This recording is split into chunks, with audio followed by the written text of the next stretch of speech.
Welcome, LifeMaven podcast, where you can learn to live in the energy of your legacy now. And one of the people to help us today is Mat Zinman. He is amazing. He wrote a book called Z-isms, Insights to Live By. I read the book. You've got to get this book. It is so interesting. It embraces his experiences as an entrepreneur, an athlete, a single parent, which he was for many years, caregiver, a nonprofit founder, and a defeater of depression and burnout. Don't we all need that? Welcome, Mat. I'm so glad you're here today. Thank you, Jody. It's great to be with you. It's a pleasure. How do you live in the energy of your legacy now? I just look on the bright side every chance I get. I think that we have a choice when it comes to our optimism and pessimism, and life is a life, and the more that we have that control in order to find those silver linings, I think it has a lot to do with our daily happiness. What does resilience have to do with that? Just about everything, I would say.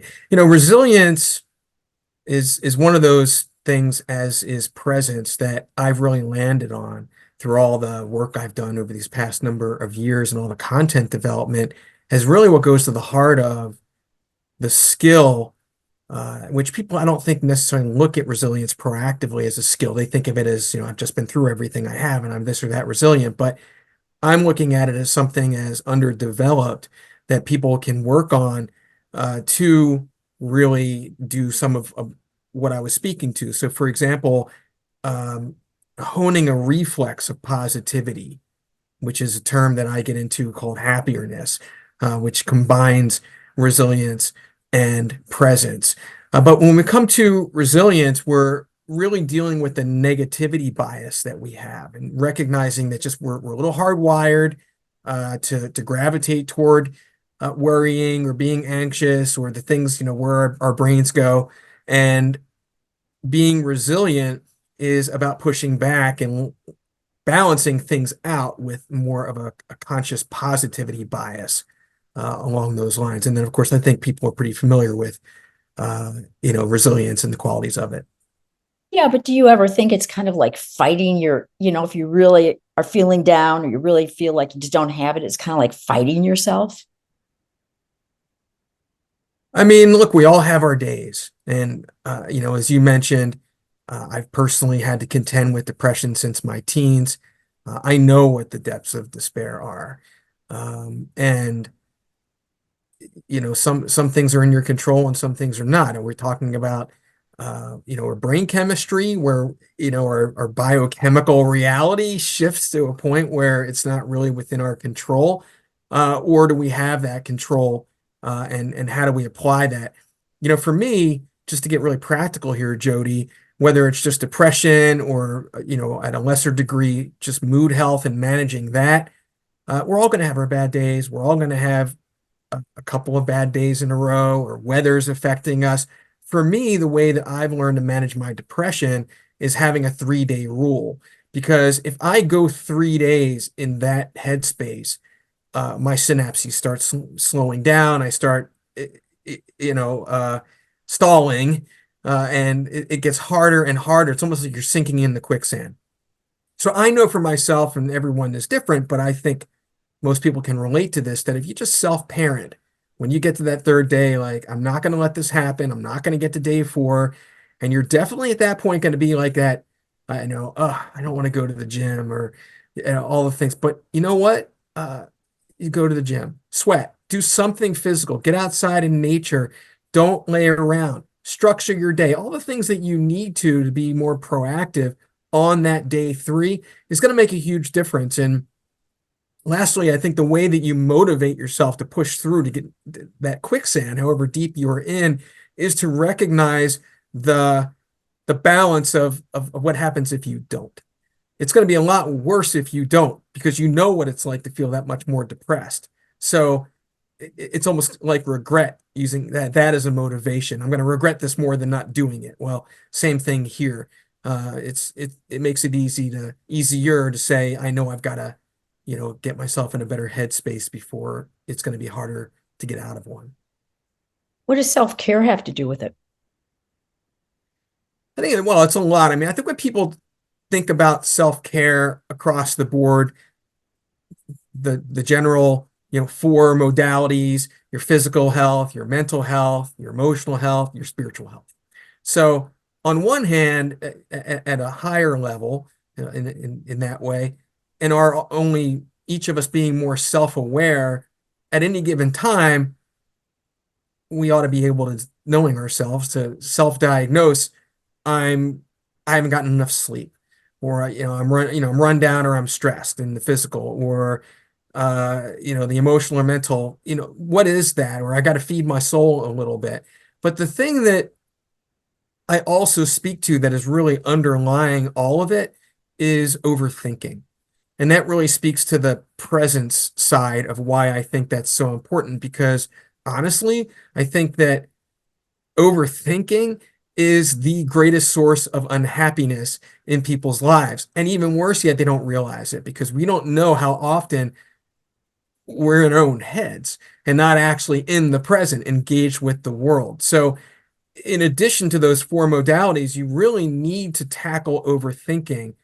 If you're even if you're going to the gym or yoga or all the things that you do, and you're drinking water and getting your sleep, you're still not going to have that ultimate peace of mind and true health if you're not addressing the things that you're, not controlling, that are going through your head and taking up your headspace in a negative way. So what do? You just say, "Oh, look what I'm doing." I mean, to me, it's sometimes we're in the thick of it and we can't really see. Yeah. Yeah. I think part of it has to do with, well, the different kinds of overthinking. So, on one hand, someone might be more of a worrier, or, have anxiety, or they make assumptions. So I'll come back to that category of uncertainties, if you will.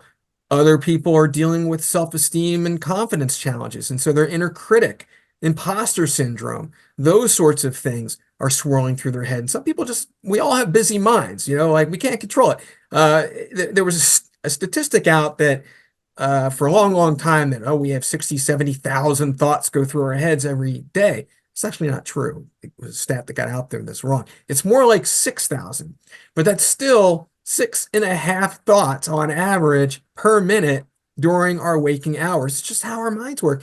And giving ourselves grace. Of course, we can't control that, but there are some things that we can do to put some guardrails up for ourselves. So, for example, working backwards with the inner critic, um, one of the underlying mindset techniques that I think is really paramount, just in the same way that we speak to resilience and presence being underdeveloped skills, is self-kindness as a skill. And in this way, I look at the fact that, again, people think, oh, self-kindness, yeah, self-compassion, and they're a little bit loose about it. But when it comes to personal development, I think the challenge people have is that it can be very vague. It's like you feel a certain way about yourself. You want to feel better about yourself one way or another, but it's really tough to go from here to there. And what's different about self-kindness, Jody, is that it's definitive. You're either being kind to yourself or you're not being kind to yourself. It's clear cut.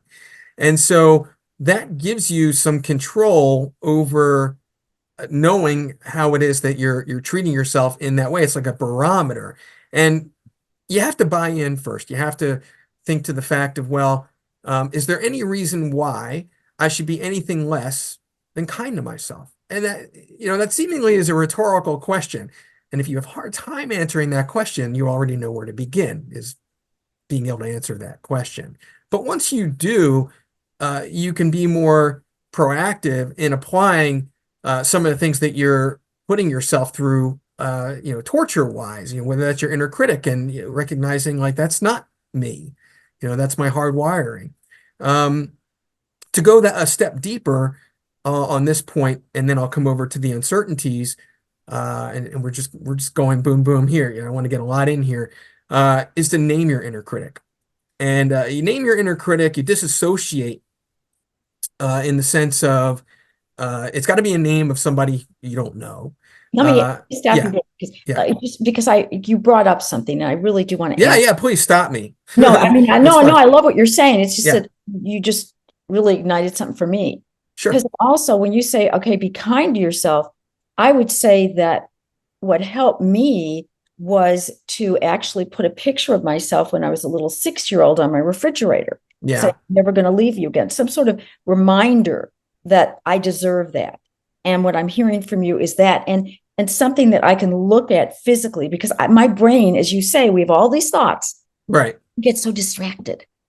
And I love what you were saying about that. And I just wanted to, that sort of brought up for me. I just wanted to add that because it was just really, It's a good idea. I mean, you really want to kind of bring things to the forefront because a lot of what we're talking about in part of this overthinking is happening somewhere between the subconscious and the conscious. We're not always aware, especially when depression. You could be beating yourself up for half an hour and not realize what you were doing, and it's too late. And it's like, why, right? People get that. But when it comes to what you're describing, and it's a great suggestion. I actually speak to the same thing, which is, my inner critic is Fred, and for your audience, maybe it's Wilma. And, Fred and Wilma. Fred and Wilma, you're going to have these thoughts and you recognize, that's my inner critic. That's my super ego. That's not me. And you can disassociate and say, what, Wilma, take a hike. Like that's not what I say to myself. And to your point, going another step further, I think is wonderful, which is, yeah, either get a picture of really because you're talking about yourself, get a picture of yourself as a kid that you identify with as, yeah, that's me, and something that holds special meaning to you. And the next time you start saying those things to yourself, apply it to that picture. Would you ever say that to that little kid? Let alone would you let a friend speak to you that way? So I think that really hits on that really fast and in a pointed way. I want to come over to the worries and uncertainties because a lot of us are in that habit, and it is a habit. And some people even say, well, worrying is how I get things done. They normalize it, and that's the last thing to do because it's not normal. It's really self-torture, and it's not good for your health. But the grounding concept, and I know you know this from the book, and one of the reasons I wrote it in being chapter 1 is called earned confidence. Now, you've mentioned in the introduction a number of things that I've been through in life. We've all been through everything that we have in our lives. And earned confidence speaks to the fact that we're still standing. Everything that we've overcome and the fact that we're here, we've proven to ourselves that we're fully capable of dealing with things in real time. Again, this is being definitive. It counterbalances self-kindness, either being kind or not kind. Earned confidence, you don't need to do anything in and around worries or anxieties or put yourself through phantom conversations, making assumptions about, something that hasn't happened yet or did happen, and you're making an assumption about what people thought about you, like all those things that we are just driving ourselves through that torment with is just completely unnecessary. And with earned confidence, which is very different from confidence itself, because earned confidence is really an ability that's accessible to you right now. Just like that buy-in question of why be anything less than kind to yourself, with earned confidence, you're taking stock. It's like, okay, what are my 2 greatest professional achievements or my 2 personal triumphs, and what are the 2 greatest adversities I've overcome? So you could just easily start there. Everyone knows what the answers are, generally speaking, to those things, and say, I did that, or I overcame that. And recognizing that anything that you're going through right now in terms of a tough time is not nearly as hard as the things you've already been through. And if you can get through the things that you've already been through, you're going to get through the things that you're going through now, mainly because you have to anyway. And so why get caught up in all that negativity of what you're doing to yourself around the anxiety and worry? Now, I don't want to slight Jody, and I'll pause here. Again, that brain chemistry, and as someone who contends with the chemistry side of depression, we're talking about different things when it comes to anxiety being clinical and chemistry related versus self-imposed in and around the habit of worry. So let me stop there and I know the show's only so long. No, but I love that because, well, what you're saying is just really so on target because it's what we tell ourselves. And there's, I believe that there's parts of ourselves inside of ourselves that can need mending and can need that coming together in many ways. And what is it that, you'd mentioned about, depression, you've been through this. How did you get well and how did you stay well? Well, I've had many bouts of depression. We had the conversation beforehand. I'm not quite in my 60s yet, but I'm closer to 60 than 50. And I've had some really, really difficult challenges with depression over the years, and probably lost count of how many bouts I've had. Now, I have not had a bout since 2013. And that 3-day rule that I speak to has a lot to do with that in terms of just being disciplined and convincing myself not to lay around on a day 4. If I get to a day 4, Jody, it's twice as hard than day 3 was, and so on and so forth. Again, that quicksand analogy really is what I have found to be relevant. You have to really know what's good for you from a coping skills standpoint. So let me simplify that a little bit. On the 3-day rule, for example, and this is for anything having to do with managing your mood health, I encourage your listeners and viewers to come up with a 10-minute routine that is going to lift them up. Mix it up, 3 minutes of, maybe it's taking a walk, 3 minutes of listening to a favorite song. What is that for you? Just like 3 or 4 things in just 10 minutes time, but be prescriptive about it and follow through as if it's a prescription on yourself. It's only 10 minutes, but you still got to make yourself do it and see how that goes. And then maybe journal about it, or like, look, the things that we're talking about are inner work, and we could talk about it all day long. The question is whether or not anyone's willing to really work at it in order to enrich their lives and have better days in doing so. It's always easier said than done, but that's a really good place to start, in and around just, okay, here's this 10-minute thing that I now do. Mix it up, mix your favorite song up, do different things, call someone up and brighten their day, reach out to somebody for 2 minutes on a phone call, someone who lifts you up. What is it that lifts you up? And that's going to be different for everyone, but there are these very concrete, specific actions that people can take to really take head on the challenges that we're discussing here. I love what you were saying because, to be honest with you, when I got divorced, my children were older, I didn't know what I liked. I had no idea. Right. Because my identity, and I wanted that to be as a mom and raising them, but also once I got divorced, it was obviously a different world. And I thought, well, what do I like? And, I thought, well, that's a silly question. And I said, no, I really just didn't know. And it kind of was trial and error. And now I see sometimes for me, and I don't know if it's true for you, it's some of the details I call it in life. The Right. times where like I like to bird, but I go out, now I go watch out my window and see the birds. And that's a vacation for me. It's the things Right. sometimes I might have not really given much weight to. You have to be intentional. And I think that that's a really good point to make in terms of tying up the reference to presence. Because again, at the foundation of everything we're talking about, a lot of what I've been discussing with you in recent minutes has been tactical, little mind hacks and things. Back to the heart of it all, your resilience and your presence. And so with presence, again, you're dealing with that overthinking. And what you're describing here is about being intentional. And that's really what presence is about. Again, you're either present or you're not present. And in order to be present, you really have to be intentional. So there are a lot of joys in life that you're missing out on, which is a great motivator. And the same thing goes with resilience, which is why these two things are so important, because the payoff is so dramatic when you're not stressing out so much and all the things that you're doing with your intentional resilience, or you're really having a great time with your kids or grandkids, or enjoying the bird watching and things, and really tuning into that. And the enrichedness of it is going to make you want to do it more.